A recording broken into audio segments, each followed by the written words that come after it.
चला मुलांनो, आपण नवोदयची एकूण 60 गणितं, त्याच्यामधले पहिल्या 30 गणिताचं तुम्हाला दोन्ही व्हिडिओ 15-15 गणिताचे मिळालेत. आता दुसऱ्या 30 गणिताचा भाग 3 15 गणितांचा देखील झालेला आहे. आता भाग 4 राहिलेली 15 गणितं आपण बघतोय. नवोदयच्या दृष्टिकोनातून अशाच प्रकारची प्रश्नपत्रिका असते, अशाच प्रकारची गणित असतात, सोपे असतात, खूप व्यवस्थितपणे आपण गणितं सोडवायची आहेत. मग आता 16 नंबरचा आपण भाग दुसरा, जी 30 गणितं आहेत एकूण 60 मधली, त्याच्यातला शेवटचा भाग, त्याचं स्पष्टीकरण आपण तुम्हाला देतोय. बघा आता, आलेखावरून उत्तर लिहा. हा आलेख आहे, लक्षात घ्या. या ठिकाणी या आलेखावरती तुम्हाला माहिती दिलेली आहे. इंग्लिश, हिंदी, गणित विषय इकडे मिळालेले गुण दिलेले आहेत. कोणत्या विषयात सर्वात जास्त गुण आहेत असं म्हटलंय. मग इथं बघा, हिंदीचा सर्वात जास्त स्तंभ आहे 25. उत्तर आपलं येईल हिंदी. ओके.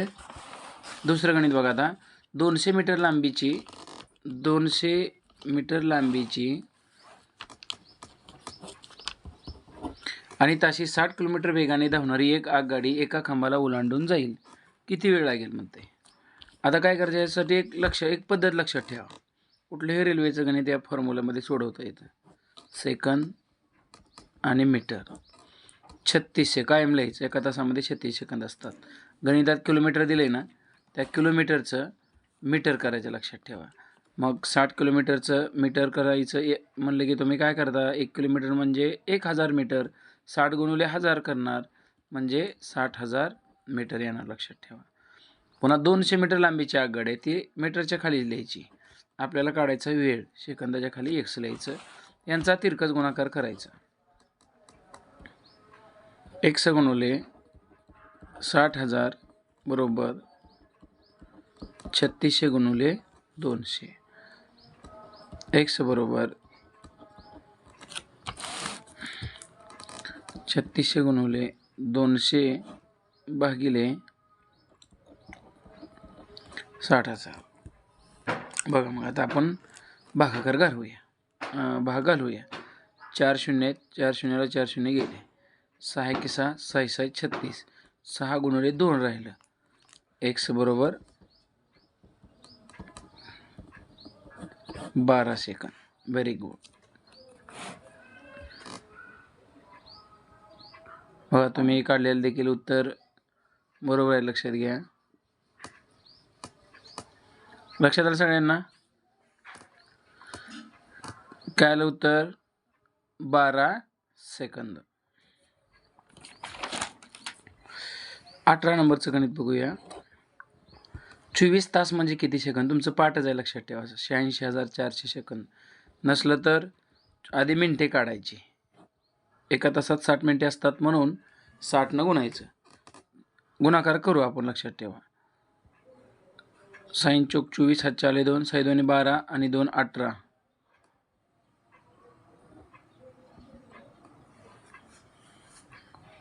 हां, सॉरी, 6 2 12 आणि 2 14. 1440 आलं मिनिटे. आता एका मिनिटात 60 सेकंद असतात. 60 न गुणा म्हणजे आपल्याला 24 सेकंद, तासाची सेकंद निघून जातील. 4 सक 24, 4 चोक 16 आणि 2 18. 6 1 6. एक मिनिट, इथं 4 आहे.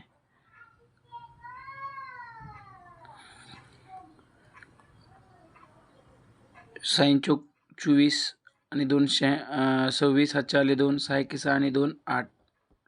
आणि हे 2 शून्य याच्यावरती लिहा. 86,400 सेकंद उत्तर येईल. तुम्हाला 24 तासाचे सेकंद विचारलेत. आलं का लक्षात? बघा सगळ्यांच्या. आता पुढचं गणित आहे 19 नंबरचं.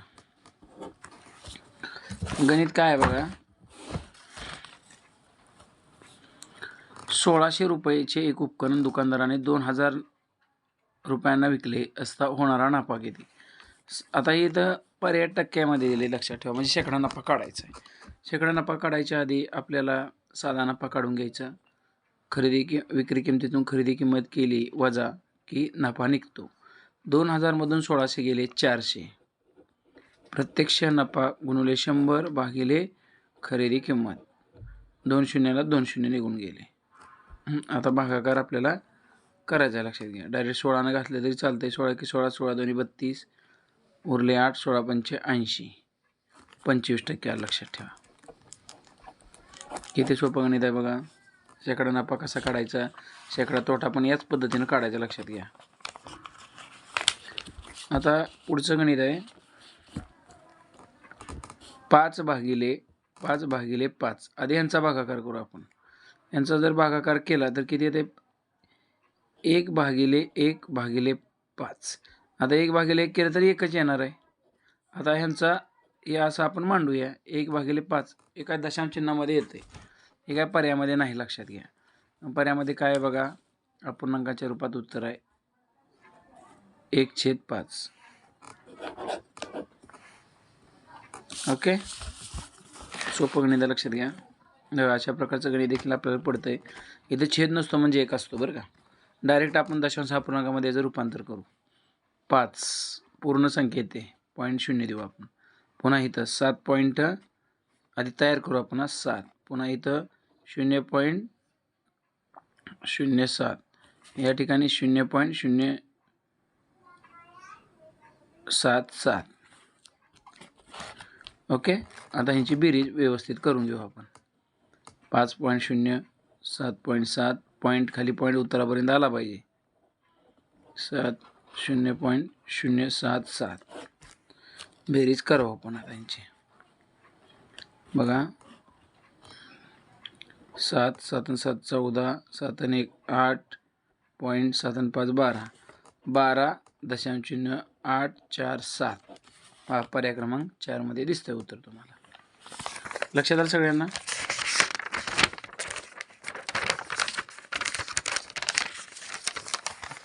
आता बघा आपल्याला 20चे गुणनखंड लिहायचे. 20चे गुणनखंड मग याला कशा कशानं भाग जातो? 1 न जातो, 2 न जातो, 4 न जातो, 5 न जातो, 10 न जातो, 15 न जातो, 20 न जातो. बघा मग हे विभाजक तुम्हाला शेवटच्या पर्यायामध्ये दिसतील. गुणनखंड याचे 20चे 1 2 4 5 10 15 20. पर्याय क्रमांक 4. ओके, पुढचं आपण प्रश्न बघूया. एका त्रिकोणाचे 2 कोन दिलेले आहेत, तर तिसरा कोन किती? आता लक्ष द्या, आपल्याला त्रिकोणाच्या तिन्ही कोणाच्या मापाची बेरीज 180 अंश असते, हे माहिती आहे सगळ्यांना. ओके, आता आपण काय करूया, डायरेक्ट सोडूया. या दोघांची बेरीज करू आपण. 140 आली. मग त्रिकोणाच्या तिन्ही कोणाच्या मापाची बेरीज 180. दोन कोणाची माहीत झाली तुम्हाला, त्यातनं वजा करा, 40 अंश उत्तर येईल तुम्हाला. लक्षात आलं सगळ्यांना? 40 अंश उत्तर येईल, लक्षात घ्या.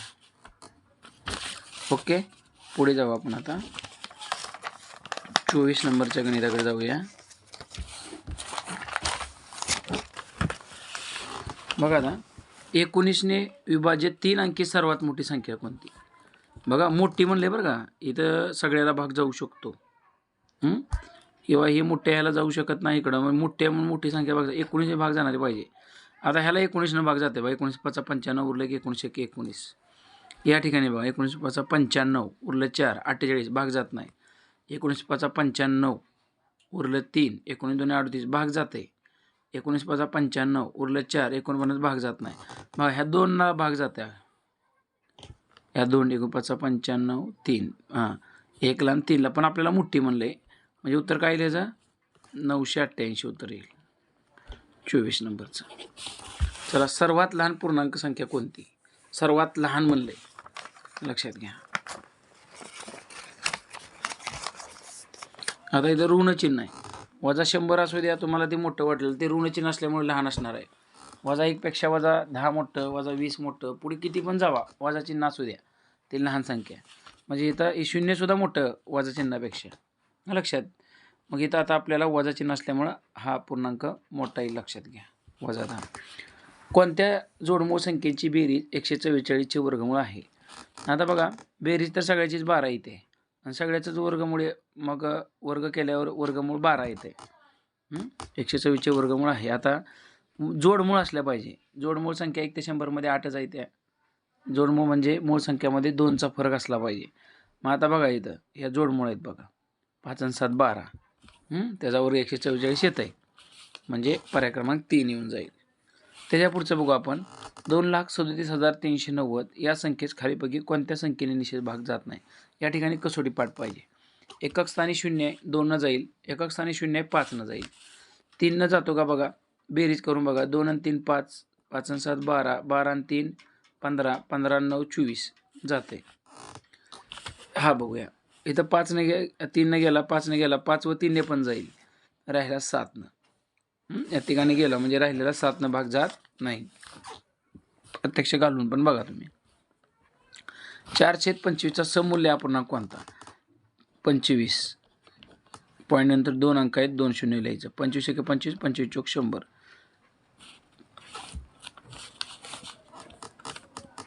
चा सममूल्य अपूर्णांक कोणता म्हणून तुम्हाला विचारलेला आहे. 1/, आता बघा इथं आपलं उत्तर आलं एवढं.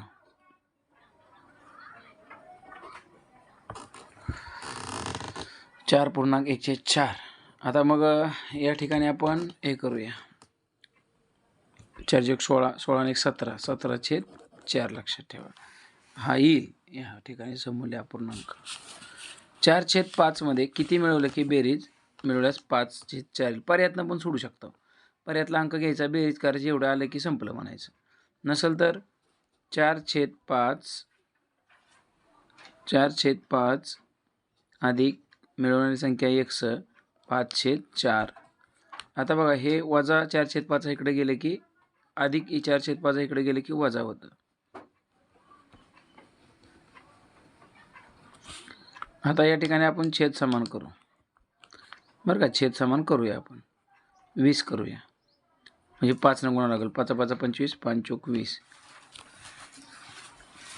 या ठिकाणी 5 चोक 20, 5 चोक 20 म्हणजे 4 न गुणलं 4 25, 4 चोक 16 येईल इथं. मग या ठिकाणी बघा 25 मधनं 16 गेलं किती येणार आहे 9. 9/20 बघा तुम्ही. 4/5 मध्ये 9/20 मिळून बघा तुम्हाला बेरीज येते भिन्न छेदाची. 5/4 येईल. आता पुढचा शेवटचा प्रश्न आहे. एका कोणाचे माप 28 अंश आहे तर त्याच्या पूरक कोणाचे माप तुम्हाला काढायचं आहे, लक्षात घ्या. मग पूरक कोणाच्या मापाची बेरीज 180 अंश असते. 180 मधनं दिलेला अंक वजा करा. 10तून 8 गेले 2. डायरेक्ट 18तून 3 घालू आपण 15. 152 अंश येईल. 152 अंश येईल. लक्षात बघा. आता आपलं 60 गणित नवोदयची महत्त्वाच्या प्रश्नांची झालेली आहेत, लक्षात घ्या.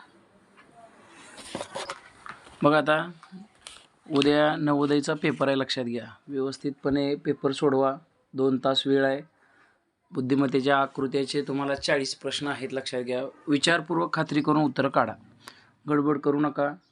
लगेचच होतं, लक्षात ठेवा तो पेपर. त्यामुळं सावकाश सोडवायचं आहे. नंतर गणित प्रत्येक प्रश्नाचं उत्तर काढायचा प्रयत्न करायचा आहे. उत्तरसुद्धा सोडवत असताना काळजीपूर्वक सगळ्यांना उत्तरे सोडवायची आहेत, लक्षात ठेवा. प्रश्नाचा अर्थ आपण उत्तराचा अर्थ घेऊन उत्तरं काढायची आहेत. 80 पैकी 80 प्रश्न आपले बरोबर आले पाहिजे. अशा पद्धतीनं आपण उद्या परीक्षेमध्ये 13 डिसेंबरला उद्या जो पेपर होणार आहे तो आपण व्यवस्थितपणे सोडवायचा आहे, लक्षात घ्या. परीक्षेसाठी सगळ्यांना खूप खूप शुभेच्छा आहे. तसंच बघा नवीन 2026च्या नवोदय परीक्षेसाठी बॅच 1 जानेवारी 2026 पासून सुरू होणार आहे, लक्षात घ्या. फी 250 रुपये फी असणार आहे. 4 महिन्यातच त्यांचा सगळा सिलेबस कंप्लीट असणार आहे.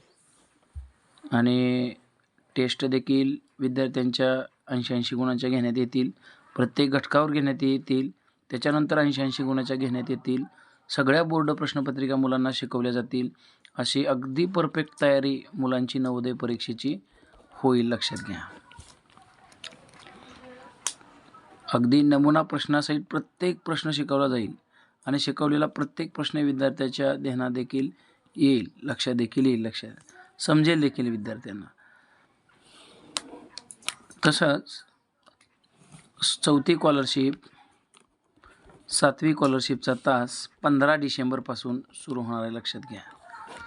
15 डिसेंबरपासून सुरू होणार आहे. 4थीसाठी फी 250 असणार आहे आणि 7वीसाठी 300 रुपये फी असणार आहे, लक्षात घ्या. माझं स्वतःचं NMS 150+ पुस्तक आणि मार्गदर्शिका आहे. शालेय स्पर्धा परीक्षेचं हे पुस्तक आहे. NMHची परीक्षा देखील आता डिसेंबर याच महिन्यामध्ये आहे. नवीन बॅच NMHची 1 एप्रिलपासून सुरू होणार आहे, लक्षात घ्या. इच्छुकांनी फी दररोज 2 तास असतात NMHचे. तर 4 महिन्यामध्ये सिलेबस कंप्लीट केला जातो. पुन्हा प्रचंड तयारी असते मुलांची, करून घेतली जाते. टेस्ट, सराव चाचण्या घेतल्या जातात, महत्त्वाचे प्रश्न, नोट्स पुरवल्या जातात. डेली 2 तास होतात आणि फी फक्त 300 रुपये राहते, लक्षात घ्या. अशा पद्धतीनं NMS पुढील वर्षीसाठी जी होणारी NMSची परीक्षा आहे 2026ची, त्याचे तास 1 एप्रिल 2026पासून सुरू असतील. बघा, आपले विद्यार्थी जर इच्छुक असतील नातेवाईकामध्ये, मित्र मैत्रीण, तर त्यांना नवोदय 4थी 7वी NMSच्या बॅचबद्दल माहिती सांगावी. अगदी कमी फीमध्ये मुलांची चांगली तयारी होईल. एक 4-5 तास केल्यानंतर तुमच्या सगळ्या गोष्टी लक्षात येतील. तसंच लक्षात घ्या, 6वी 7वी 9वी आणि 10वी सायन्स, मॅथ्स, इंग्लिश तिन्ही विषय. मॅथ्स 10वीला तर आउट ऑफ मार्क पडतील अशा पद्धतीने घेतलं जातं. सायन्स, मॅथ्स, इंग्लिश फक्त 300 रुपये फीमध्ये या शालेय सायन्स, मॅथ्स, इंग्लिशचे तास आपल्याला शालेय विषय जे आहेत त्याचे करायला भेटतील. याचे दररोज 1 तास असतात. वेळापत्रकाप्रमाणे शिकवलं जातं. शिकवल्यानंतर प्रत्येक घटकाची टेस्ट घेतली जाते. तास करून बघा तुम्ही, 4-5 तास करून बघा, म्हणजे तुमच्या लक्षात येईल. आपल्याला शिकवलं समजतं का? घरी बसून आपल्याला सगळा संपूर्ण सिलेबस त्या वर्षाचा शिकता येईल, तेही अगदी कमी फीमध्ये.